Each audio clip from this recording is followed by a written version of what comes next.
Tonight, my guest is Nathaniel Gillis. He is a religious demonologist and author. After living in a haunted house, he spent 20 years researching what it was he encountered. He has sought to redefine the nature of haunting phenomena, ghosts, and high strangeness. He's often quoted for his concept of the demonic. The reason they are playing by different rules is because they are playing a different game. Nathaniel, welcome back. How you doing tonight? Doing very good, sir. Thank you for having me back on, man. I had such a good time the last time, and it's such an honor to be back on with you guys. Awesome, man. Well, I appreciate you coming back, and I've been looking forward to it. Yeah. Tonight we're going to be talking about, once again, your research on demons, what the devil may be, but we're going to go a little deeper tonight. We're going to talk about unclean spirits and a possible connection to implants found in people who have been possibly abducted by extraterrestrials, which is going to be pretty cool. It's been a while since you've been on, though. I'd like you to remind the audience a little bit more about yourself and your background and what got you interested and started down these crazy rabbit holes. You know what? It has been a while. So I lived in a haunted house as a kid. I grew up in a haunted house. And as I was encountering this malevolent evil in the house, I was also attending a local church. One thing that I was really battling was the fact that I was dealing with entities, experiencing entities, seeing entities in that house that did not align with the religious dogmatism I grew up in. And so I was forced to either accept the fact that, hey, listen, the current construction of religious demonology doesn't fit the phenomenon, or, maybe I was just crazy, which come to find out I wasn't. However, my religion just fell apart in my hands. And so that's what really led me into believing that maybe demonology as a field of research has a little bit more expanding to do, a little bit growing out of dogma and growing into the data. And we'll get more into that tonight. But that's really what led me into this field. And so I began to question, what were the origins of the belief of demons? Forget the grimoires. They don't really help anybody unless you're trying to conjure something, and then still if you do, what are you conjuring, right? So what had happened was I realized very quickly that we're dealing with a life form here. And so the question is, what kind of life form? What are their intentions with us? That's really where I'm at. Yeah, that's really interesting. Now, I'd love to hear a little bit about maybe some of the most profound instances that may have happened to you at that haunted house. Yeah, so it really began as early as the open house. Like, my parents took me to this house and said, you know what, take a look around, go into all the rooms, and when we're going to go hang out and talk to the realtor. And so I was a kid, I was like 8, 9 years old. I still say 8.5 in all of my interviews because at that age, halves matter. They do. Right. I was 8.5. So I'm looking around in my room, my future room. My dad says, "Take a look around, figure out where you're going to put all of your stuff." And so I am. And for some reason, I was drawn to kneel down and look underneath the bed. Can't tell you why. Still to this day, I have no idea why I was called to do that. Anyways, I open the blanket, pull the blanket up, and I'm looking sideways, face to face with a full-bodied apparition. She was beautiful. She was a little girl. She had black hair. She was pale. She had a white linen dress on that looked to have been made during the turn of the century. And when we met eye to eye, we both kind of recoiled. So I backed up, and she did too, and she shimmied her body to the wall to where she was the furthest she could be from me. Come to find out, she didn't belong in the neighborhood. The family that actually owned the house, they were elderly, and they had died, and so it was just an estate sale. But that was the very first time I encountered this phenomenon of the supernatural, or what I have termed the future natural, because we don't know it's not natural yet. We don't have, right? You know what I'm saying? So when I moved into the house, that entity mutated into something that was more malevolent. It mutated into shadow figures. It would walk our wooden floors at nighttime to where I could hear its displaced weight. I would see there was one smoky apparition that would usually come at nighttime. It would weave itself through the corner of my door, a little crack, and then form itself into a cloud and just hover in the corner of the room. So those are my experiences. That was not when I encountered this phenomenon. It was when I was confronted by it. I ate dinner with it. I took a shower with it. I went to school with it. It was as if I literally had, it was with me 24/7. And thankfully, somehow, I don't know, people say it's God. I want to say it's God. I did pray to God, and that entity left. But more than anything, this phenomenon has caused me to question things, not just the dogmatism I grew out of, but the things I'm growing into. What exactly are we dealing with? But to answer your question, that was my introduction to this. I had no idea what this was. Right. What is this? Why do I have to have the responsibility of going through it? That's what I was thinking. That's a hell of an introduction to it, man. And when it comes to the hidden reality, our hidden world that probably exists around us at all times, beyond the spectrum of our vision, I'm sure there are plenty of different forms of life. And it seems like this is like an onion. There's plenty of different layers to the hidden reality. Correct. Would you say that's pretty accurate? Yeah, there are at least 3 dimensions. Not, I think they're vertically. I don't think they're horizontally. I think we're dealing with this kind of thing. We notice that in the different rituals. I keep getting, man. I'm the most uncomfortable person I'll ever meet. So I'm always switching. So I hope your viewers don't hate on me for that. But yeah, if you go back into the ancient rituals of demonology and how consciousness was currency to them, what used to happen is we would kill something to gain favor with that second dimension. Now we have entities that are killing us to have a favor in that third dimension, and so we're looking for that understanding. It's not just that we can, it's not a horizontal thing. That's what I'm saying, and we're going to get more deep into that, man. Deeper. I'm excited to be here, man. That's awesome, man. That's great. Yeah, and so would you say in our ancient past, we probably had a much better standing of this hidden world and a much better understanding of how to interact with it? And over the years, of course, everything has changed. It seems that we've lost a lot of our ability to tap into that. But you just mentioned that now these entities are trying to feed on us in a way. How did this, what's occurred here? Well, I think the idea that demons are fallen angels is ancient. It's been demonized, and it's been dogmatized. And I think a lot of the fact is, a lot of these researchers, even ufologists, they look at my research as a demonologist and say, you know what, you're a dogmatist. And I say, well, don't lump me in the group of all these people who the only thing they do is go in and cancel curses in a house. I do that too. I have done it.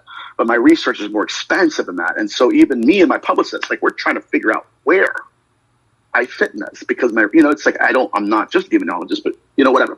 But here's my point. My point is that a lot of researchers will point to the demonology field and say that, you guys don't really have anything to offer. And I would say this, that we were the individuals that monitored the very first experiencers. We were the ones that they called upon in the midnight hour when they're trying to figure out why my wife's possessed and pregnant with a spirit that assaulted her. We were the ones throughout history who were the first responders. Now, what's happening right now in the field is that a lot of people are scoffing. They're turning down their nose or whatever. They're frowning on us and turning up their nose at us, sneering at the field of demonology because they don't know enough about the field to understand that we were the ones who knocked on the doors at 2:00 in the morning and said, listen, what do you think you encountered? Well, I don't know what happened. And then they begin to describe the 21st century version of an abduction. So what's happened is that there are researchers, treasure researchers, heroes of mine that have literally calcified themselves in the static understanding of what they think is, what demonology is. And I'll tell you what, man, what we need to do as a field is we need to go back to history. We need to destigmatize it, strip it from the dogma, look at the data, and then we'll realize that this phenomenon has been occurring for millennia. And we have to look at what they were experiencing. Not just, we can't just trap ourselves in the language of what we think they're saying. Because yesterday's flying shields are today's flying saucers. God forbid the next generation frowns on us and thinks we're peasantry, right? So we cannot be trapped in language. So we're experiencing the same thing. And I'll shut up. No, that was very well said, and I think that that's pretty accurate. Yeah. But something that's encouraging to me is, especially lately in the past couple of years, I've seen a lot of UFO researchers kind of coming together with some paranormal researchers and kind of comparing notes. And that's really encouraging because I think we need more of that. We need more of all these fields to come together. Yes. Paranormal consciousness, demonology, spirituality, all this stuff. And we need to kind of compare notes on everything. And I think we could learn a lot more and get a lot further in this and a lot better understanding of this if we do that, We need to. We must. Here's why. Because the phenomenon is not limited to scientism. This phenomenon is not materialism. These are entities that can walk up to you and materialize and then walk through your front door, right? And what's interesting about this, again, it's not just that we have demonologists, but these entities are evolving according to our awareness of them, right? So watch this. This is very damning. I'm not one of them researchers that say this is all light and love. Quite the opposite. The data sample speaks of that. Let me say this, man. So if we were to approach these experiencers and say, what did you really see? What did these entities make you feel? Well, number one, they can go in and out of existence, as my friend Carl Johnson says. They can go in and out of existence at will. Now, prior to the UFO abduction phenomenon, our ancestors and even our demonologists, experienced that as a haunting. Not as an abduction, right? And so now we have individuals out there who are trying to summon, being human Ouija boards, summon things that they do not what, when, where, or who they are. And they frown on demonology and say, what do you have to say? Well, I can tell you what I have to say, because I've had cases of Ouija boards where somebody opens up the door and says, hey, Ted, Uncle Ted, and then what? Ted Clancy comes in here, right? Or Ted, whatever, That's the problem. What's happening now is that we have 3,000 years of demonology who have been working with experiencers, documented cases. We may not have them on our iPhones, but you know what? Dr. Carla Turner's work didn't have it. Betty and Buddy and Luca didn't have them on iPhones. So what we have to do, we have to literally, as a field of researchers, we have to return back to our roots and say, strip it from the religious dogma. We need to look at the case studies throughout all of history. And I have. And it's damning and terrifying. I'm not lying. I'm not even just throwing that out there to be, try to hype everybody up. Since you mentioned that, let's talk a little bit about that. Maybe you could cite a few, examples. Okay, first of all, let's go back into biblical antiquity. There was one individual in this show. Somebody said, you know what? This is all just religious dogma. Okay, fine. Does anybody realize that when we're reading the Bible, we are reading the culmination of Mesopotamian texts? We are. So biblical antiquity, they did not author these legends, right? They didn't come up with the exorcistic, right? They didn't come up with Genesis 6 in the Bible. Everything that we see in the Bible was a collection of memories. Scholars call it mythopoeic thought. Because long before we could retweet everybody, what we had to do as individuals without technology is we had to teach our children. This is what we experienced. This is what my dad experienced, right? And through poetry of myths, that's how legend and folklore began to self-replicate. So if we go back into history, we see that in Genesis 6, even prior to that, and the Anunnaki texts, these entities were first perceived as deceased ancestors, ghosts. Right. Anunnaki, if you take that, the Hebrew culture transposed it into their religion, called them Anakim. They're found in Genesis. Right. So whenever somebody says, you know what, Nathan, you're just a religious demonologist. No, I'm not. We don't have a definition yet, but I can tell you this much. My research has concluded that our ancestors they've encountered the number one, you asked a question. These entities were incubi spirits. Now, what is an incubi spirit? Well, I'll tell you what. I study behavioral patterns. I'm not a fan of apparitions. Apparitions can lie. right? Now, what we do have is the nature, their honesty it's very much there. It's like a profiler going in and looking at the bloody footprints of a serial killer. It's always going to manifest. It doesn't matter if they put on, masks or whatever. So my point is, if you go back into biblical antiquity, even before that, we have these entities that would manifest to women in the images of men. Is this okay? I know. I have ADHD, man. So I always take notes as I go. So yeah, you're good. All right, cool. So they first appeared to women in the form of a man. Now, throughout history, our demonologists thought those entities to be incubi spirits and incubus. Now, what I realized in my research was that this whole incubi phenomenon was not just limited to a lady going to bed, having a dream, and then, and during the dream, not realizing, okay, is this real? Is this going on? Like, is this a real thing? Or am I dreaming of, a really realistic, dream, whatever. They didn't know. They didn't know what was happening. But I'll tell you what did happen. The next day, our demonologists would go into their room and scoop up and collect semen samples. Now, that was the very first time in my research I went, oh my God. Here's why. Because I realized that the whole dream event, right, the whole inducing the female into a sleep state was a version, it was just basically to hoodwink them. If you get someone, it's literally, they're called dream demons. But what was happening, Doc, is they were literally victimizing our women, and they were inducing them into this transit state, and then causing them to have intercourse. Can I say that? You can delete that if not. Oh, yeah. Okay? I'm doing coast to coast. I'm doing coast to coast here later, and I don't know what to say. Whatever. Nah, you're good. But it was in a sleep state that these entities manifested in the image of a former lover or a husband. Now, I'm working with women all across the world who are experiencing the same phenomenon, but in their minds, they're not being abducted. Right? Now, what is happening? Yeah. You said in their minds they're not being abducted. What did they think? Right. Okay, so in history, like I told you, these entities, they evolve according to our awareness of them, which is, like I said, terrifying.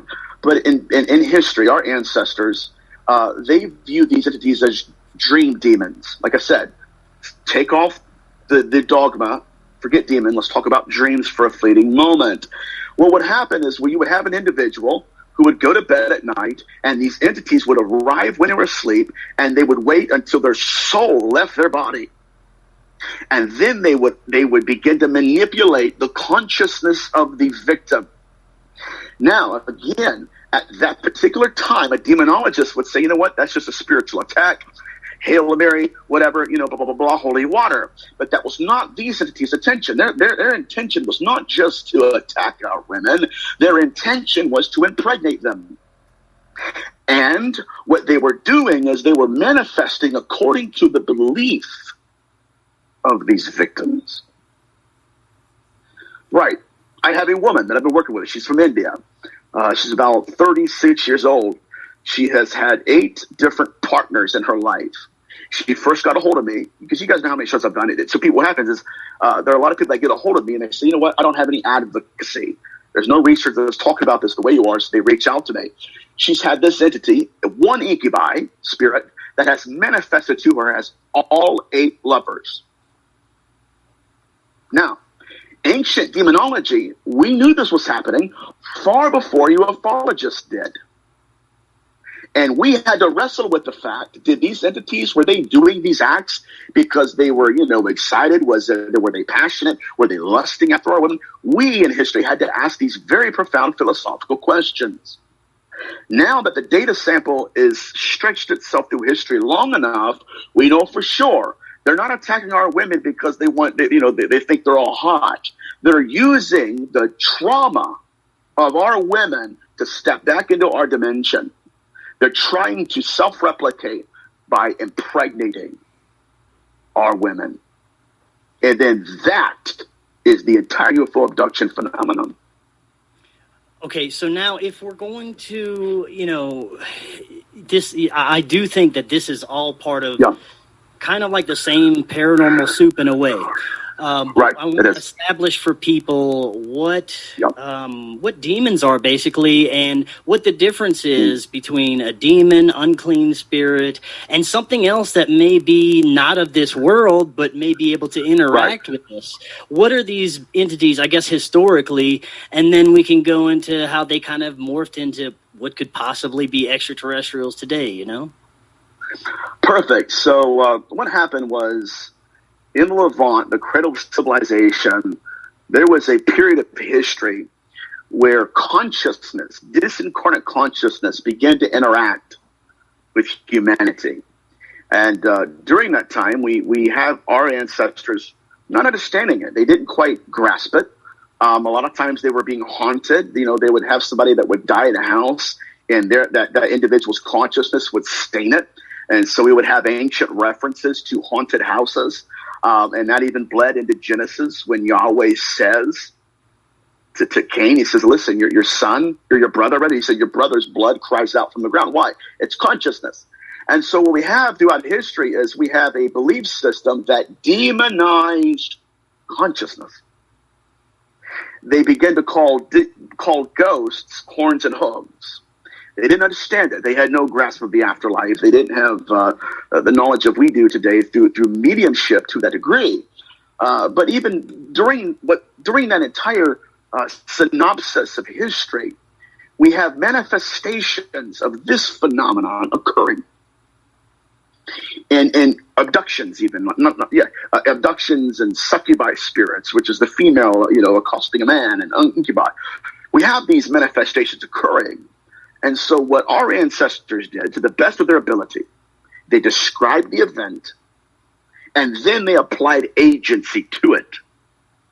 So I was afraid of this. Therefore, it must have been a demon, right? And so thankfully, in our history, we have texts that point us in the right direction. One of them is Numbers 19 and 11. That is not the origin of the exorcistic rite throughout history, but it is in the biblical text. But what that text is, and I know you'll find this interesting, it's where your Catholicism gets their holy water. This is the origin of the demon. It says that if anybody comes into contact with a corpse, they suffer corpse pollution. And then they said the cure is holy water. Not fallen angels, right? Consciousness. And then they have the open vessel law that says it's not just limited to people who come in contact with the corpse, that their spirit, the consciousness of that dead body, will fill that house. And so what they begin to do is they would go in and they would put lids on their pottery because they were afraid, you ready for this? This is mind blower, man.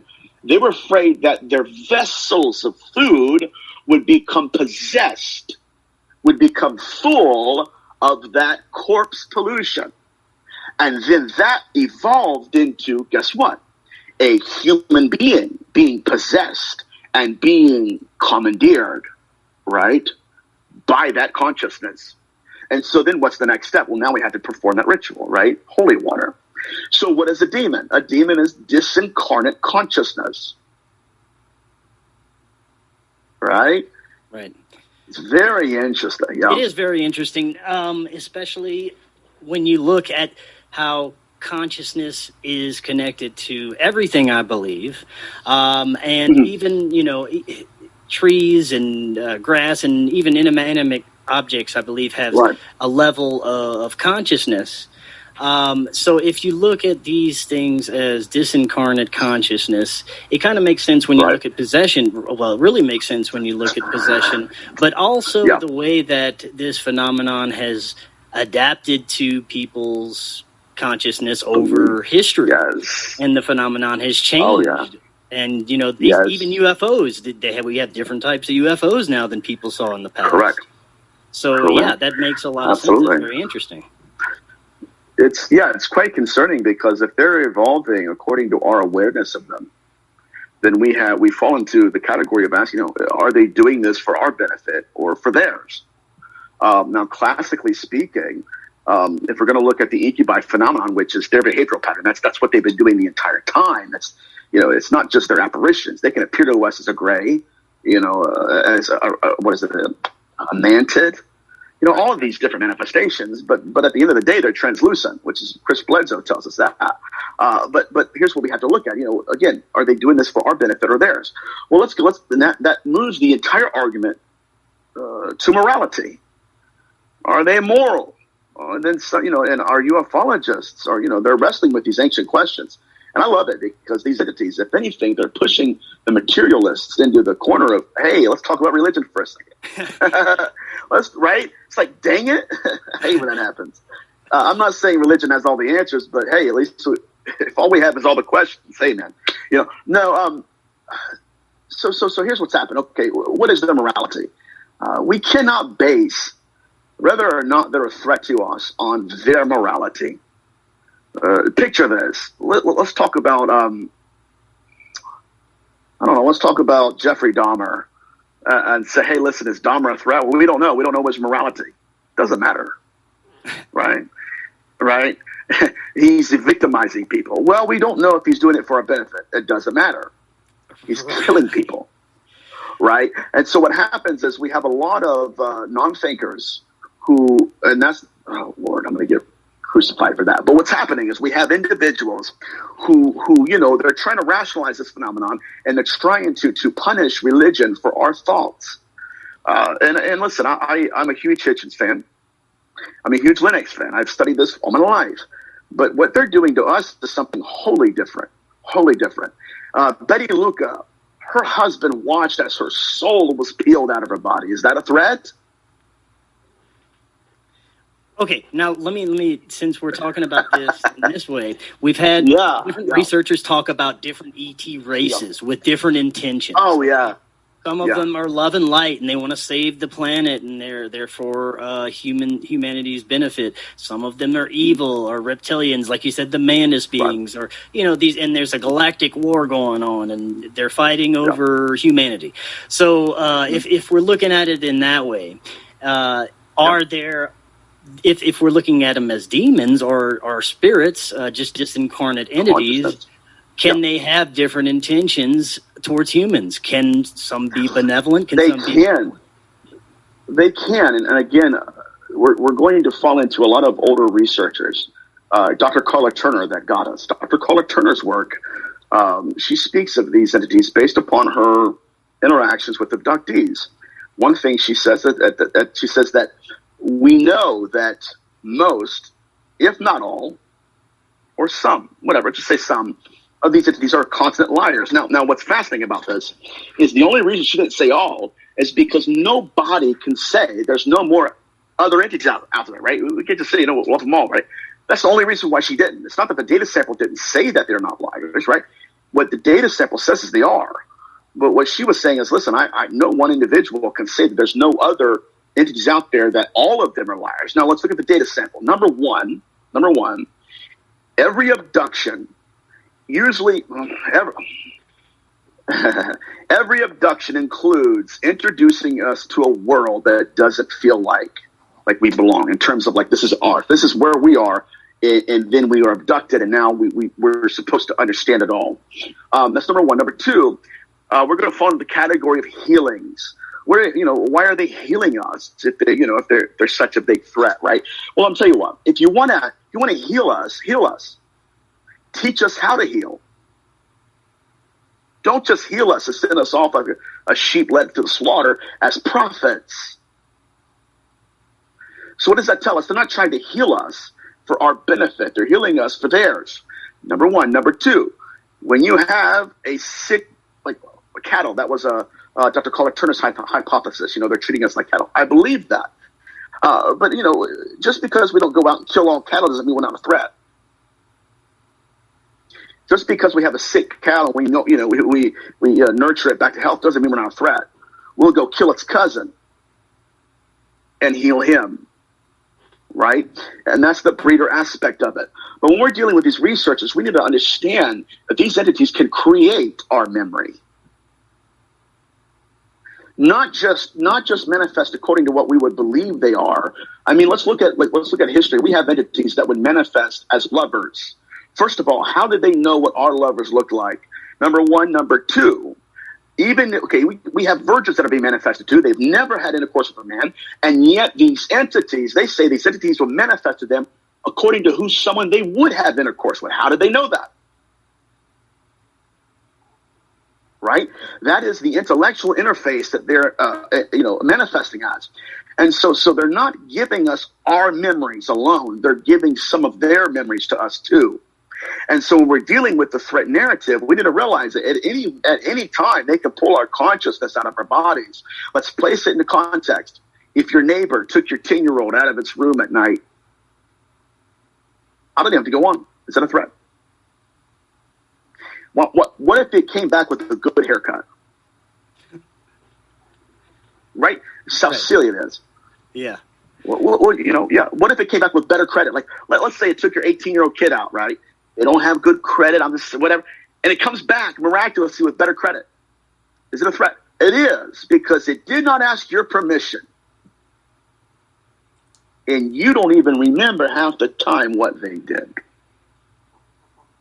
I'll shut up, man. There's so much to talk about. That's very interesting. And I think one of the most, I guess, prevalent historical events we can look at that really kind of depicts our aliens, demons, is the ritual with Aleister Crowley, where he, was in the desert and supposedly this entity lamb appeared, and the depiction he drew of this being looked like a gray alien.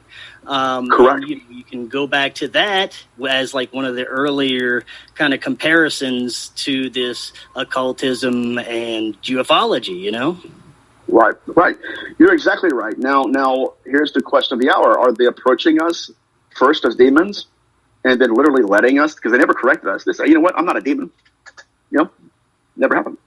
Now, again, if we're that ignorant throughout history, they should have at least said, hey, listen, we have good intentions for you.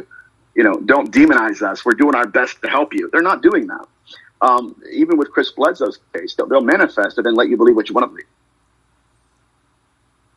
Yeah, they seem to playing with people's consciousness in a lot of the cases that hey, look at the case with Terry Lovelace. I like to look at this one where he's talking about how he's on the table, he cannot move, he's like being held down by some unseen force, and he sees this tall, terrifying looking being that is staring at him, and he feels like a dog to this being because he feels like he's picking him apart. He knows everything about him already, and he's sending messages psychically to let him know this. So, when you look at things like that, it's like these entities, if they have intentions toward us, and you have to look at, they may be extremely advanced, as far as IQ. Oh yeah, well yeah, of course, yeah. What they may be involved with, so their view of morality may not even be something that we could comprehend, Yeah, but still, like I said with Jeffrey Dahmer, they're still a threat.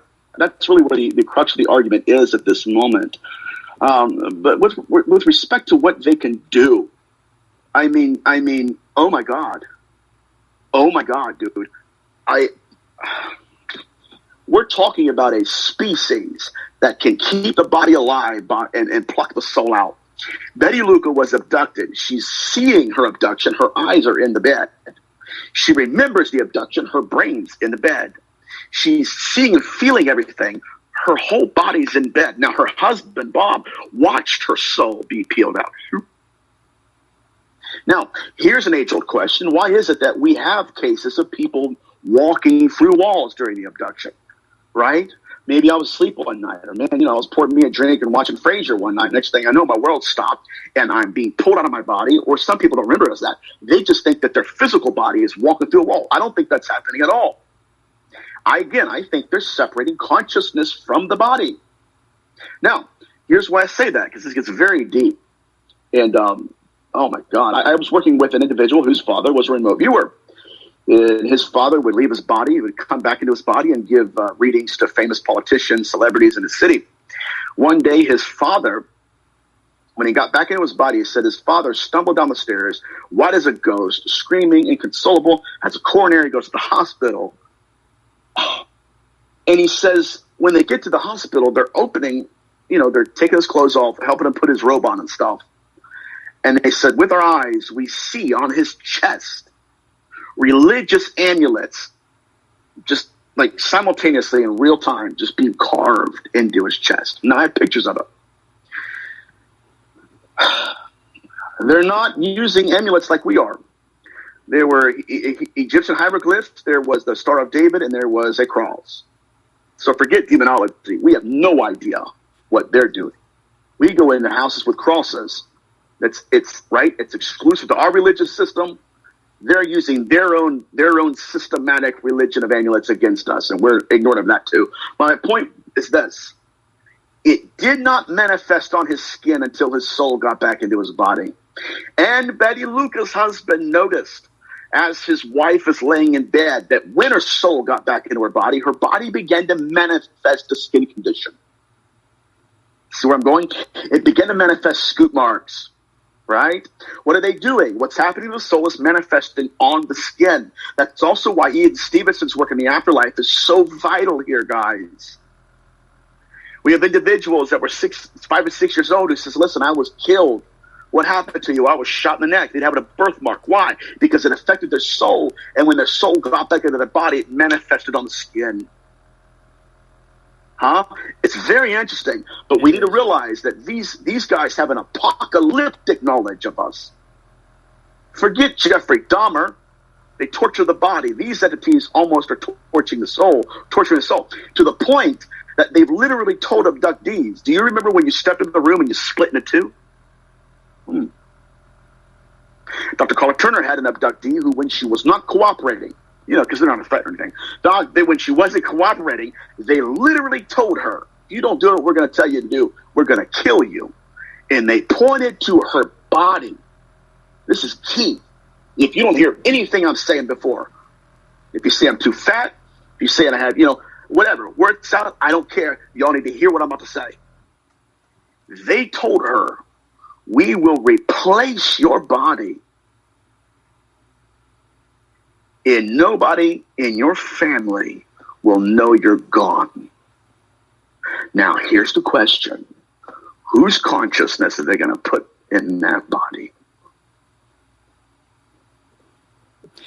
Okay, now this brings me to what kind of possible technology are we dealing with here? I mean, they obviously are using some kind of technology, whether it's something that we have absolutely no understanding of, or something that we may one day have an understanding of. I don't know, but you were going to talk about the implants that people, the physical. Oh my God! Yeah, implants that people have had. So let's start there. Okay, so let me say this. Okay, so let me say this. As always, if these entities have given us anything throughout history, anything that's tangible that we can really sink our teeth in, it's the knowledge of the afterlife, right? Even now, the UFO abduction phenomenon, just exactly what I was talking about, just a fleeting moment before, pull the soul out of the body. Well, that tells us our soul can exist without our body, right? So they're teaching us something, even if they don't want to. So going throughout history, if we realize that what happened was that we demonized consciousness, then we have to look at our ancestors' burial rites. What are their funerary rituals? Well, I'll tell you what was happening. Our ancestors were taking our like a deceased body, and they would say, what, my uncle died. Then they would bury the body outside the house, or sometimes under the house. Then they would make a material image of the body, and we would call them statues. And then the consciousness of that deceased ancestor would step into that metal material image, and it would merge its consciousness with the metal. They called it idolatry. Now, just like I said, they evolved, just like we have. Now, throughout history, then what they began to do is say, you know what? We can merge our consciousness with metal pretty good. And then they stopped possessing statues. Then they started possessing humans. Uh-oh.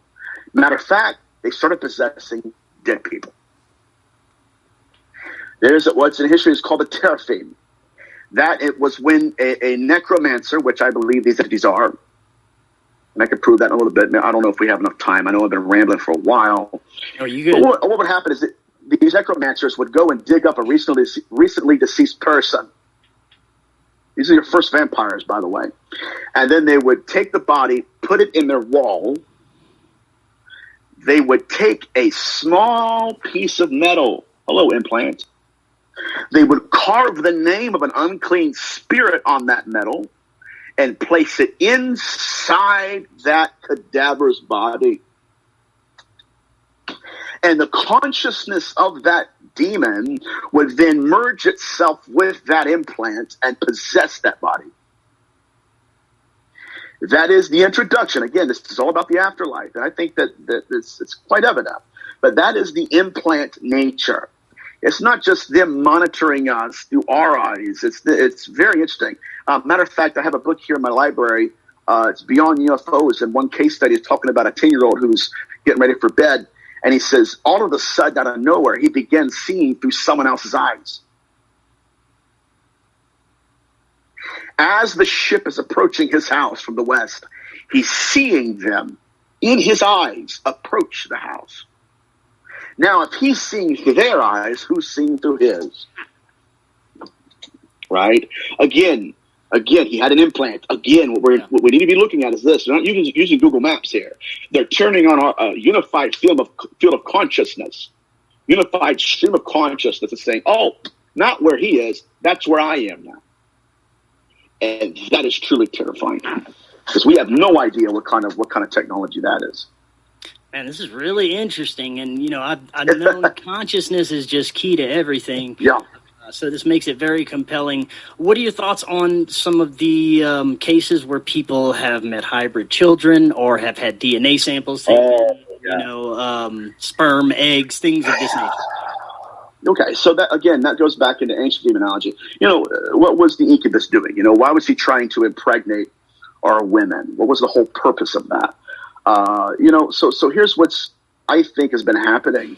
I do not think that the hybrid phenomenon is limited to the missing fetus syndrome. I do believe it's also stretching, according to my research, is stretching itself into babies that have died in the womb. Oh God, I know this is dark, but we got to go. I just did a week long vacation because of how dark my research got. I had a lady that called me, or she emailed me rather, and said, listen, she said, you know, all of my life I have been encountering this entity that has long fingers that would stretch itself through my door, pull, you know, just weird stuff. She said that it came to me in a dream one day and told me that all of its children, all of my children will be his. It belongs to him. So these specific individuals are people who maybe they're having marriage problems. Maybe they've held their virginity till marriage or whatever, but they're still getting pregnant. This is a very big issue here, very big issue. And they're not just being pregnant in terms of, it's a missing fetus syndrome. Now we have missing consciousness syndrome, where the baby dies and they're being told by the entity, that baby belongs to me. I told you it belonged to me before you were pregnant. Now that's my work. Let's go to Dr. Carla Turner's work. This is very deep, man. God, I hope people don't cancel me because of how dark my work is. But the research has to be told. Dr. Carla Turner had an individual. This is in the book Taken. Where she was abducted. She was not having intercourse with her husband at the time, but she was abducted. And Jesus, again, they're conforming to beliefs. Jesus comes to her, holds his hands out, and says, you know, all seed belongs to me. That's pretty bad. She didn't understand what it meant. And during this hypnosis session, she's crying to Dr. Carla Turner, saying, I don't understand what's going on, you know, blah, blah, blah, blah, what's going on. She said after that abduction, 2 months later, she's pregnant. Now, what's fascinating about this is she said, Dr. Carla, when I was pregnant, I knew the baby was going to die. Question, who told her that? Right? Right. right. So the baby does die. It's a miscarriage. She's abducted again, because you asked about the hybrid. And during that abduction, Jesus comes back to her, hands her a hybrid baby with the consciousness of her miscarried baby in it. Wow. Again, we are missing something. Man, I'm getting passionate. Oh, God. We're missing something here because we don't yet know if they're impregnating people to kill the baby and harvest the consciousness, or if they're just harvesting the body itself. I would suggest to you, again, right, I would suggest to you that these entities are not just harvesting. Oh, they're harvesting semen. Why? To make babies. They're harvesting ova. Why? To make babies. I always, for a period of my life, my research, I thought, man, they're just taking babies to take the shell, the body. I don't believe that's the case at all. I think that, again, they're harvesting consciousness, which would make sense. They're soul hunters. Oh. Yeah, that would unfortunately make sense. Man, we have to get into the relationship between possible humans and these entities. I'm not just talking about any human. I'm talking about high-level humans, maybe in government, elite factions, corporations, just people in high levels that dabble in the occult that may have relationships with these beings. Do you think that is going on in high levels, and do you think that it substantially affects our nature of reality? I think it does, and there's one person that stands out in my mind, and I'm not a conspiracy theorist at all. I promise you I'm not. But Jeffrey Epstein is one that I'm absolutely paying attention to right now. Here's why: because remember how you mentioned Aleister Crowley? Well, Crowley was a Kabbalist. All of his research was based on Kabbalism, which not really Kabbalism, but Kabbalah. Eliphas Levi is one of his. Like they were they're intertwined basically in their stuff. But Crowley would use Kabbalistic texts and rituals to conjure angels. He was big into sex magic, and so we don't know, again, sex magic. Think about it, right? Sex magic, where you perform sexual rites, sexual rituals, and exercises for what? For the purposes of influencing something other than, which I think they're doing too in these the abduction things too. But so getting back to Epstein, when they invaded his island, they found that they had a ritual altar and a bath. And this is very interesting because what he was performing, I know this because I study Kabbalah. I study this stuff. So they were performing rituals. That's why he was taking young women. Now, we have no idea how many pregnancies they've harvested from these young women. All we do know is that an incubus spirit, if there ever was one in the flesh, right? It's Epstein. I'll take you far away to an island, maybe even drug you. We don't know, and then have it. No, I think again, if we're going to see a pattern of leaders, world leaders, involved with these entities are only after one thing: self-replicating their species and using our belief systems against us. You want me to be Jesus? I'll be Jesus. Right? You want to be your husband? I'll be your husband. Matter of fact, Dr. Carla Turner had an individual, Ted Rice, who was abducted, along with his grandmother. And for some reason, they know people. Oh, watch this. I've had women that contacted me. And they said, this is how I know, okay? This is how I know they're not doing these things, these rituals, just for pleasure. They said that these spirits stopped visiting them once they had a hysterectomy. Wow. One lady in particular said that these entities didn't know that she had a hysterectomy prior to them visiting. And then when they started doing what they usually did, during the dream, they looked right at her and began to verbally abuse her. Now, these are religious people. They would consider that a demon. But what are they really after? I'm telling you, it's self-replicating.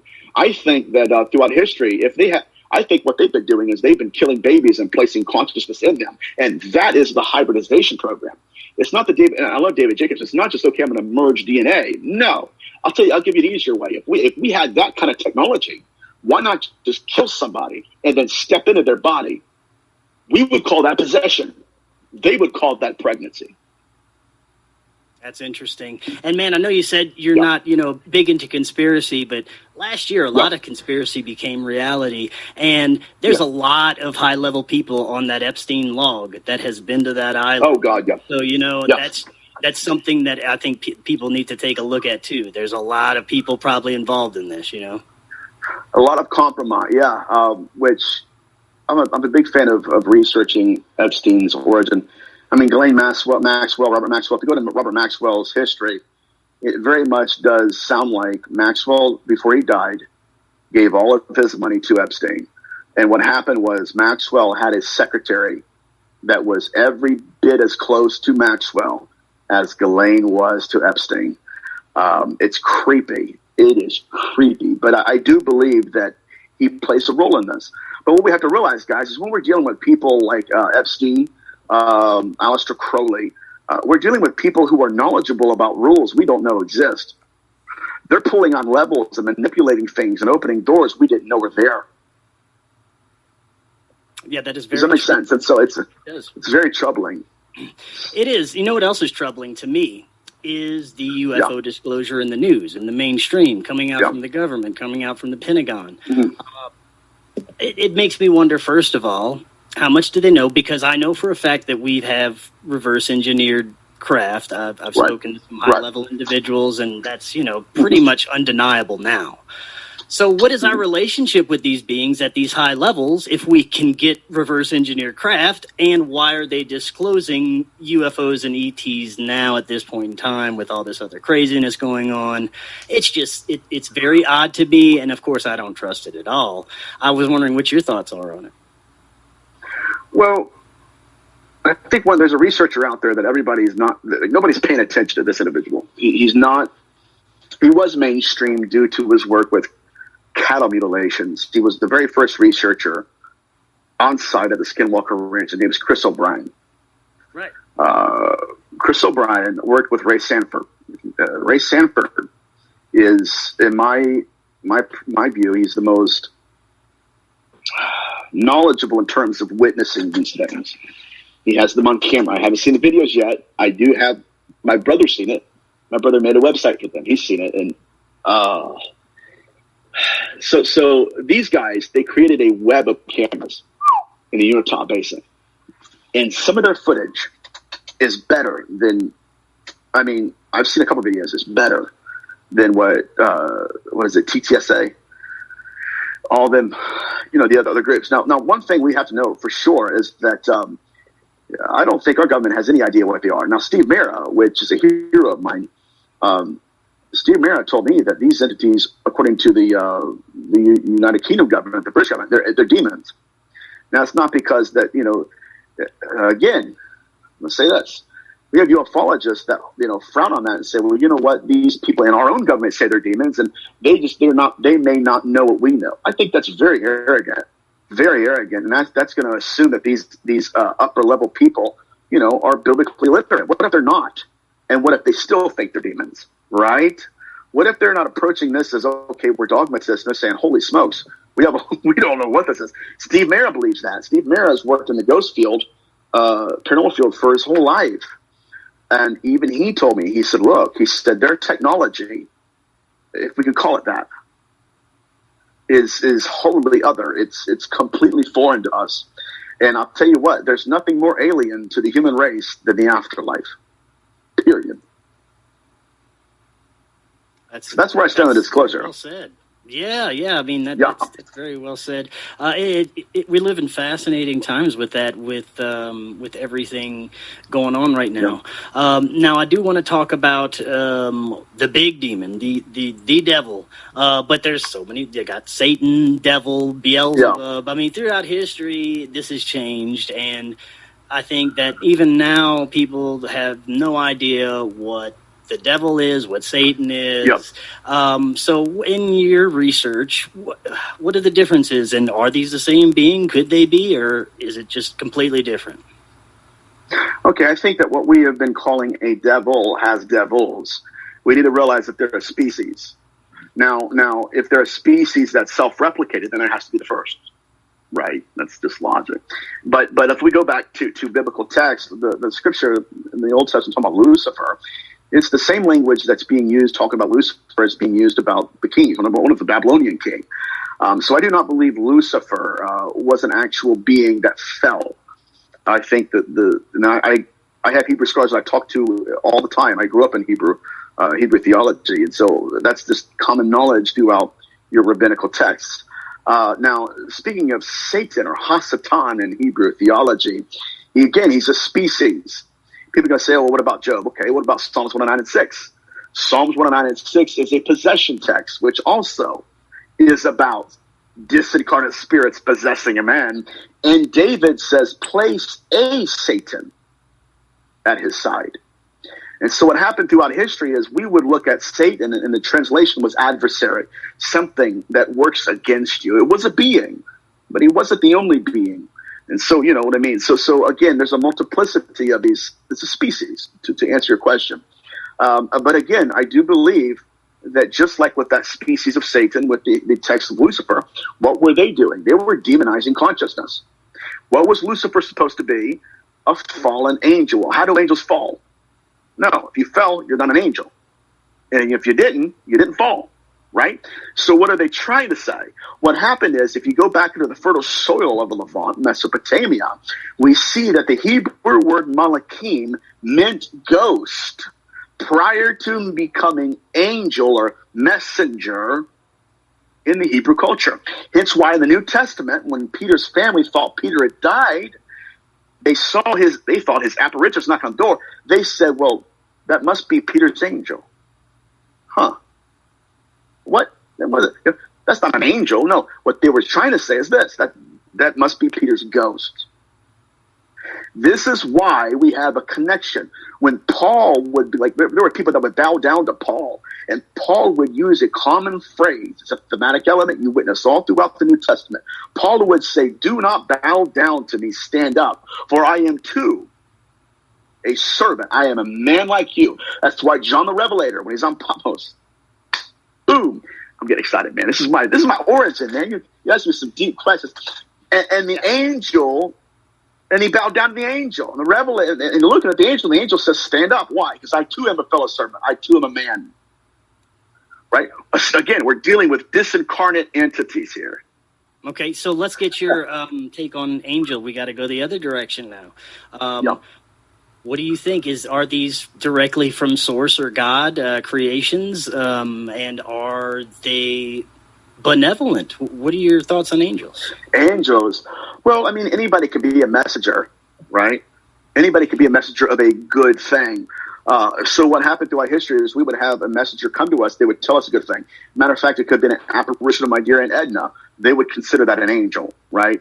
And that angel gave me good news. Therefore, it's a good angel. It's definitely not fallen. If it was fallen, it would say something I didn't like, or it made me feel afraid or something. But again, I do believe that angels are deceased human beings. Absolutely, right. That's why if you go into the book of Enoch, Enoch became Metatron in the Kabbalistic texts. Wow, Enoch was immortal, right? But when he died, he evolved into this. Now, I did a show the other day, and they asked me what the difference is between a good man that dies and a bad man that dies. Well, good people evolve, bad people mutate. And at first blush, we would think, okay, Nathan's saying the same thing. I'm not. Right? We're dealing with mutated, evil people here. And that's my little 2-bit spiel, bro.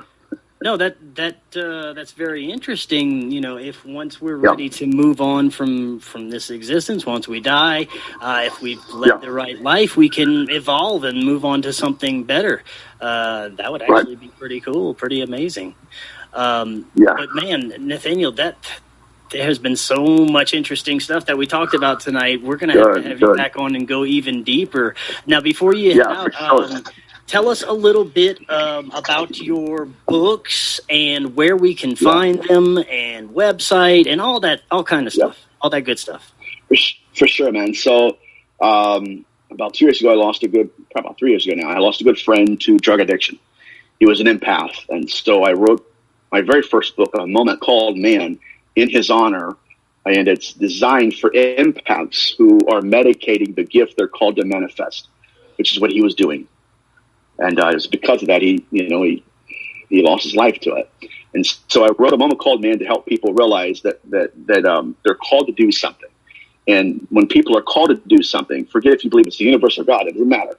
If you're not doing what you're called to do, you'll hurt in hidden places. And so I wrote that book to help people realize they're called and help them heal. My second book is my very first work on the paranormal. It's called The Skin That Crawls. And because of COVID, it was delayed, and then I sent it out, and it was still delayed because of my publisher. And I won't even get into it. So Yeah, I have the copy now, and I'm going through it, man. I'm looking, I'm like, dude, this is misspelled. It's just so. Yeah, the Skin That Crawls. So Skin That Crawls is going to encapsulate everything we're talking about tonight. It's going to tie one chapter in that book called "Born of Belief," and how that many abductions were attempted by two different manifestations. Number one, do I really believe this entity is what it looks like? And usually, it's not just I look like this. It's an invitation to believe in the role. That's why when I work with that lady in India, she was being approached by lovers. Why? Because it's looking. Do you believe I am who I say I am? Yes, I do. Well, now you've given me a role to step into. And now that I know you had intercourse with me prior, or that image prior, I can increase the probability of me impregnating you. That is what the crux of the Skin That Crawls is about. Now, when I'm done with that, I want to make it into a movie. So, yeah, I'm on my website, njgillis.com. I'm on Facebook and Instagram, Nathaniel Gillis. And man, it's just been an honor to be back with you. I mean, I have been looking forward to this for a while, and awesome. I hope I did better than last time, man. We got deep. We got to go deeper next time.